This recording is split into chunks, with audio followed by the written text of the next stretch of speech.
Good day everyone. Our politicians at the moment are sitting with a huge conundrum. They influence what happens within Eskom, and now that load shedding could go to stages much higher than stage 6, especially as we're approaching winter, they will certainly be influencing Eskom to load shed whatever they consider to be priorities. In other words, whoever will cause them the least amount of damage. And this is going to become interesting, especially in the run-up to the 2024 elections, because the public uses between 8 and maximum 10,000 megawatts throughout the country during summer and winter. Okay, that obviously varies, but industry is the largest consumer of electricity in the country. So if the politicians want, they can load shed industry completely and prevent any load shedding from affecting us whatsoever. And I wonder, as we get the build up towards the 2024 elections, whether they will actually dare go and touch the economy, because it kind of affects the citizens of the country, this Rothschild financial system that we live in.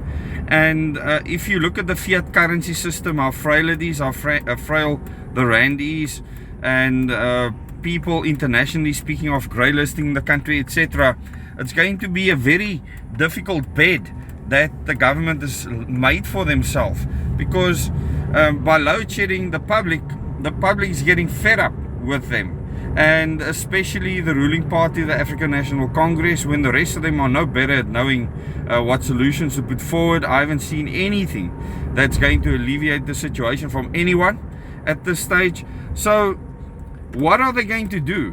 Where are they going to do their load shedding? And as I've mentioned many times before, that industry was always load shed first, especially the large consumers like the potlines, the big smelters in Richards Bay.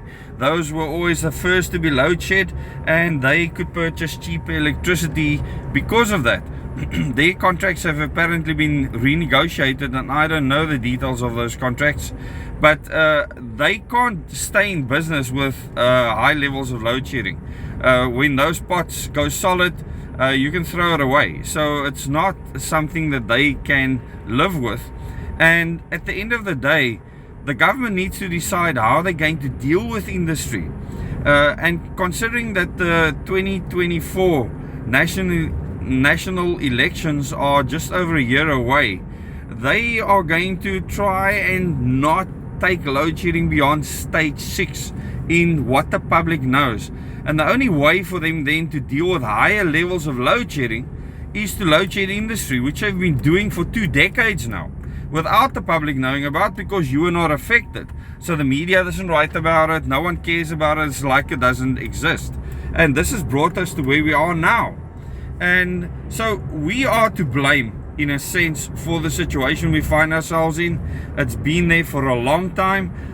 When I started my YouTube channel in 2017, I did that to speak about the real situation within Eskom, that load shedding is a real problem, that it's been there for a very long time, that it's not something new, and many people just fobbed it off. Well, I'm sure they're not ignoring what I'm saying anymore.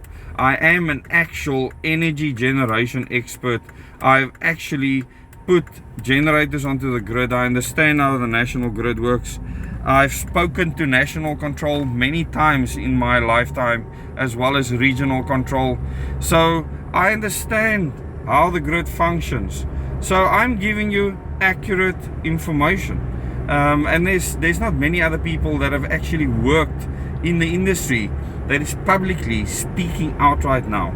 So I hope that the information I've given you will help you to prepare for what is coming, because higher stages of load shedding is coming. There is no other alternative at this stage. Our government is not building any new infrastructure that can carry baseload to generate electricity, and as long as they're not doing that, we are going to experience higher levels of load shedding every single year. It will just incrementally get worse unless they can stabilize by some miracle the coal fleet Finish Medupi and Kusile, if they can become stable stations.